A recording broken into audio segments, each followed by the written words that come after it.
YouTube channel of apex academy. और आज हम स्टार्ट करने वाले हैं क्लास 12th का फर्स्ट चैप्टर जिसका नाम है रिलेशंस। तो रिलेशन स्टार्ट करने से पहले आपको कुछ बैकग्राउंड में नॉलेज होनी बहुत ज़रूरी है। जैसे 11th क्लास में आप लोगों ने सेट्स पढ़े होंगे, तो अगर आपने सेट्स पढ़े हैं तो आपको एक छोटा सा आइडिया तो ज़रूर होगा कि सेट होते क्या है। ठीक है, तो आप लोगों ने एक डेफिनेशन पढ़ी होगी 11th क्लास में कि सेट का मतलब होता है एक well defined collection of objects. ठीक है, तो जब हम किसी ऑब्जेक्ट्स को कैटेगराइज्ड कर लेते हैं या उसका कलेक्शन बना लेते हैं on the basis of some definition, ठीक है, तो हम उसको क्या बोलते हैं, उसको सेट बोलते हैं। फॉर एग्जांपल, जैसे अगर आपकी क्लास में 45 स्टूडेंट्स हैं, ठीक है, कितने स्टूडेंट्स हैं, 45 स्टूडेंट्स हैं, तो मैं इन 45 स्टूडेंट्स का ना ग्रुप बनाता हूँ on the basis of gender. ठीक है, और आप 45 स्टूडेंट्स में से आपकी क्लास में 20 गर्ल्स हैं और 25 बॉयज़ हैं। ठीक है, तो मैंने क्या किया, मैंने जेंडर के बेसिस पर दो ग्रुप बनाए जिसमें सभी गर्ल्स को एक ग्रुप में रखा और दूसरे ग्रुप में सभी बॉयज़ को रख दिया।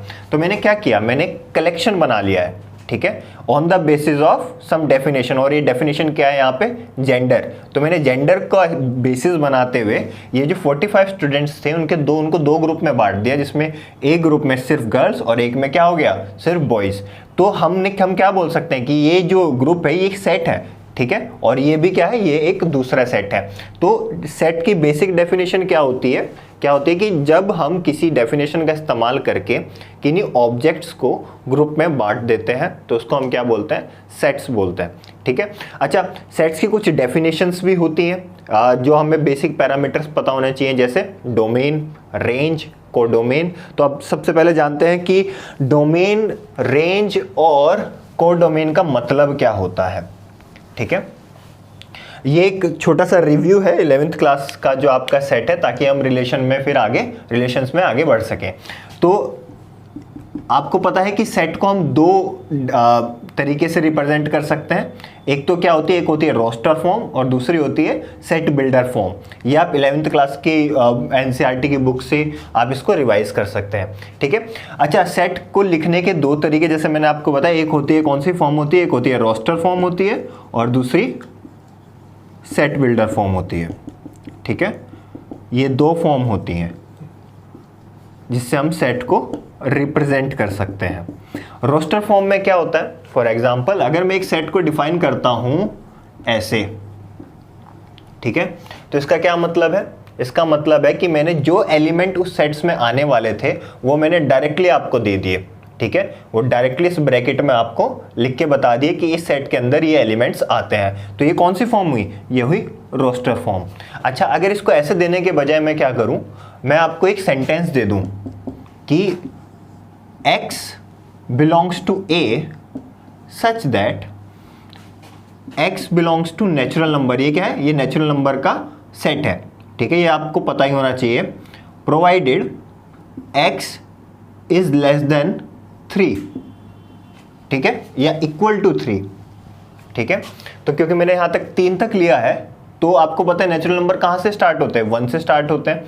तो मुझे x की ऐसी वैल्यू लेनी है जो इस डेफिनेशन को क्या करे, सेटिस्फाई करे। तो मैंने आप ये दोनों जो मैंने सेट लिखे हैं, ये दोनों एक ही चीज को रिप्रेजेंट कर रहे हैं, लेकिन दोनों को लिखने का तरीका अलग है। इसको बोलते हैं हम रोस्टर फॉर्म, जिसमें आपको एलिमेंट डायरेक्टली क्या करके दे दिए, रिप्रेजेंट करके दे दिए गए हैं। यहाँ पे आपको थोड़ी मेहनत करनी पड़ेगी, आपको इस डेफिनेशन का इस्तेमाल करके ये एलिमेंट्स खुद निकालने पड़ेंगे। जैसे x belongs to natural number, तो नेचुरल नंबर आपको पता है कि 1 से स्टार्ट होते हैं और इनफाइनाइट तक जाते हैं। लेकिन उन्होंने क्या किया कि x को डिफाइन कर दिया कि x क्या होना चाहिए, 3 के बराबर होना चाहिए, 3 से छोटा होना चाहिए। ठीक है, तो x की वैल्यू क्या हो सकती है, फिर या तो 1 हो सकती है या 2 हो सकती है या 3 हो सकती है।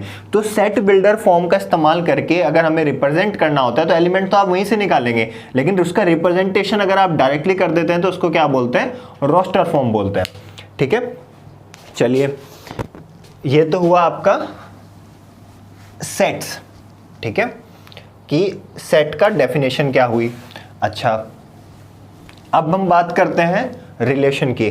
अब रिलेशन की बात करने से पहले सबसे पहले आपको कि टर्म जानना पड़ेगा, उसको बोलते हैं हम Cartesian product. Cartesian product of two sets. इसका क्या मतलब है? देखिए अब आपके पास दो सेट हैं ए और बी, जिसको मैं ऐसे डिफाइन कर सकता हूं, ये एक सेट है और ये बी दूसरा सेट है। ठीक है, तो मैंने क्या किया, मैंने दो सेट डिफाइन किए जिसमें 1 2 3 लिया और जिसमें x, y आप कोई भी रैंडम ले सकते हैं। तो कार्टेशियन प्रोडक्ट का मतलब क्या होता है?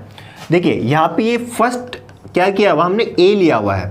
ठीक है, तो जब कार्टेशियन प्रोडक्ट के आप क्या लिखेंगे, एलिमेंट्स लिखेंगे, तो आप सबसे पहला जो एलिमेंट लेंगे वो सेट ए से लेंगे। ठीक है, इसका क्या मतलब है? इसका मतलब ये है कि सबसे पहले आप लेंगे 1, ठीक है, या 2 या 3। ठीक है, आप ये देखिए लास्ट में जो ये सेकंड हमने क्या लिखा हुआ है, बी लिखा हुआ है, तो यानी कि जो मुझे एलिमेंट लेना है सेकंड, वो कहां से लूंगा मैं, वो सेट बी से लूंगा, जैसे कि ये। ठीक है,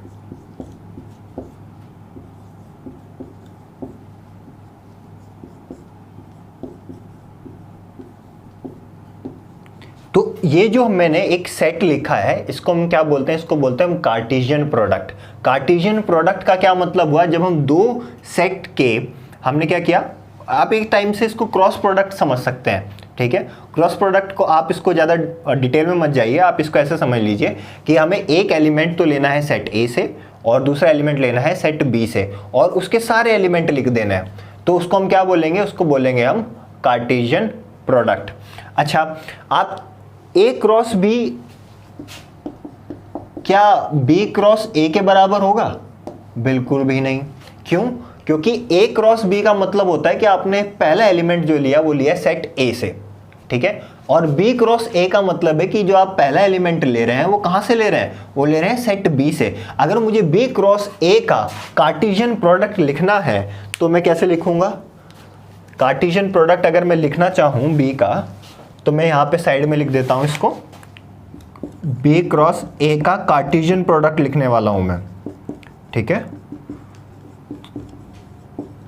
कार्टेशियन प्रोडक्ट, तो ये क्या होगा, सबसे पहले एलिमेंट कहां से लेना है, बी से, और बी क्या था हमारा, बी था हमारा x, y, और ए क्या था हमारा 1, 2, 3। तो पहला एलिमेंट हमें कहां से लेना है, ठीक है, कहां से लेना है, बी सेट से लेना है। अच्छा, और दूसरा कहां से लेना है, सेट ए से लेना है। तो ये आपके इसके एलिमेंट होंगे।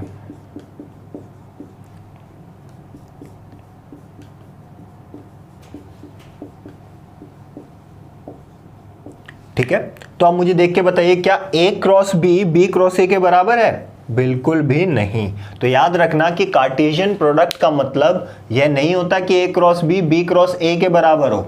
ठीक है, आपको एक समझ में आया कि कार्टेशियन प्रोडक्ट क्या हुआ, एक छोटा सा आइडिया आपको मिला। ठीक है, अब हम आगे बात करते हैं कि रिलेशन क्या होता है। ठीक है, अच्छा,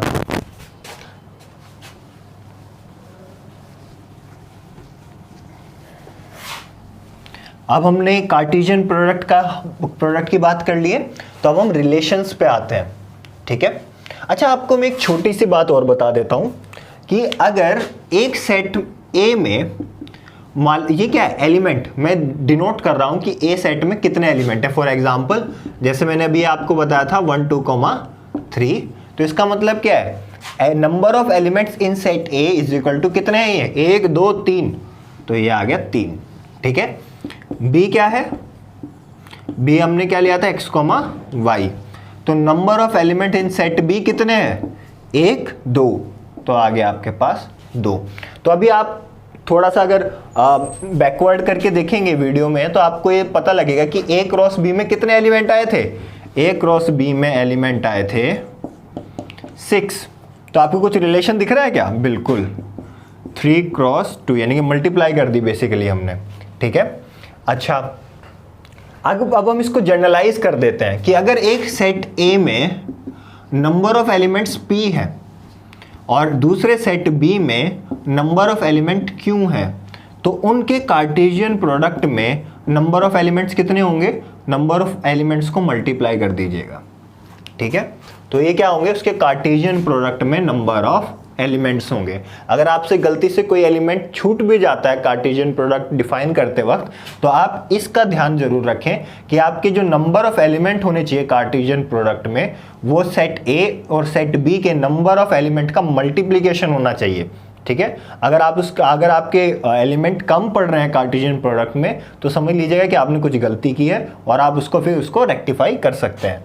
अच्छा चलिए ठीक है, आप लोगों को 11th क्लास में सेट और सबसेट का आइडिया जरूर होगा। सबसेट का तो आइडिया जरूरी होगा ना।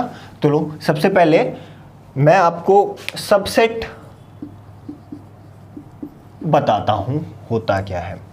ठीक है, फॉर एग्जाम्पल हम ये एक छोटा सा ये ले लेते हैं कि हमने एक सेट डिफाइन किया A, जिसमें 1 2 3 4 क्या है, नंबर ऑफ एलिमेंट्स है। मैंने दूसरा सेट डिफाइन किया जिसमें 1 2 को रखा सिर्फ। अब मुझसे पूछा गया कि सबसेट का क्या मतलब होता है। देखिए, एक सेट को दूसरे सेट का सबसेट तब बोलेंगे जब उसके सारे एलिमेंट उस सेट में ऑलरेडी मौजूद होंगे।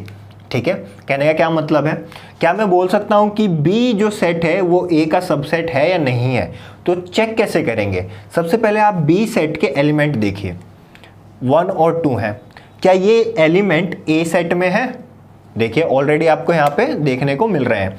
अगर ये इसके सभी एलिमेंट इस सेट में हैं, तो आप बोल सकते हैं कि जो B सेट है वो क्या होगा, B set is the subset of A।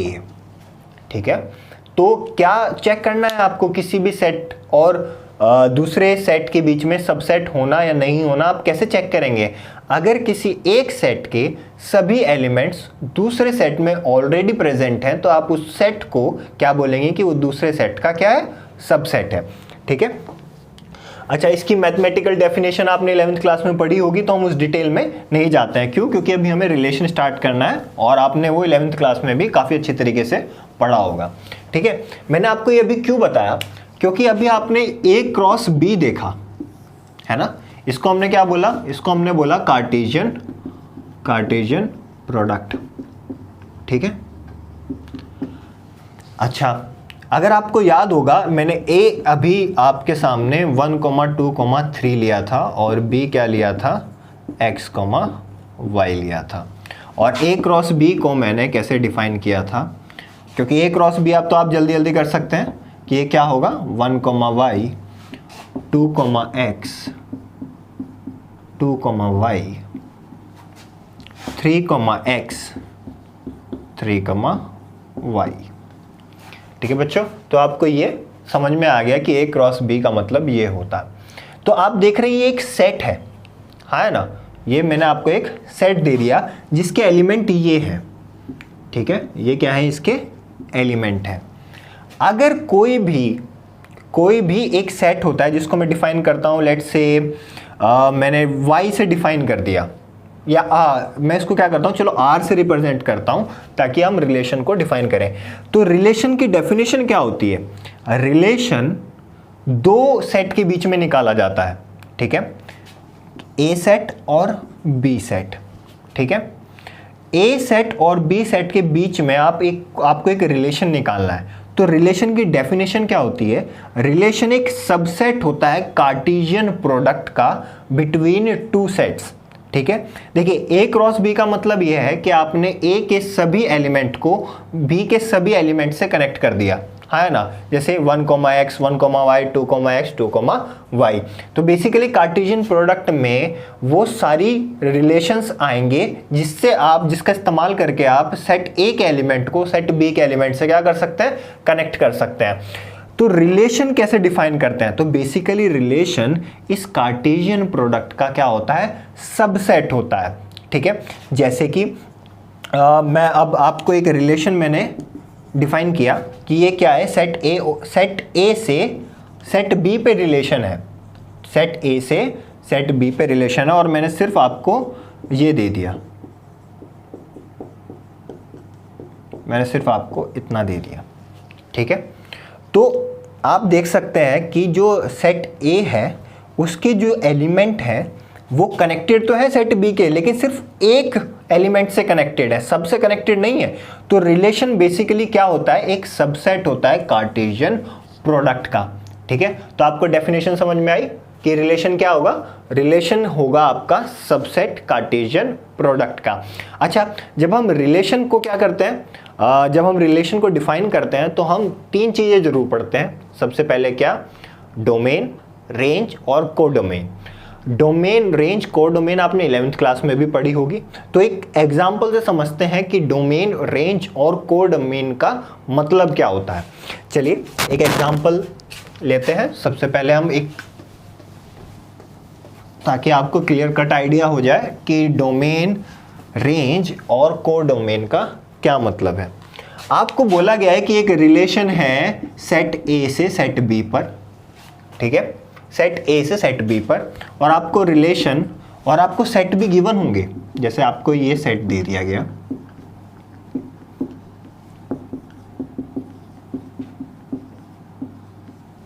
ठीक है, और आपको ये दे दिया गया 1, y, 2, x, 3, y। ठीक है, अब मुझे इस सेट का क्या बताना है, डोमेन, रेंज एंड कोडोमेन। तो मुझे क्या करना है, बेसिकली मुझे इस रिलेशन का डोमेन, रेंज और कोडोमेन बताना है।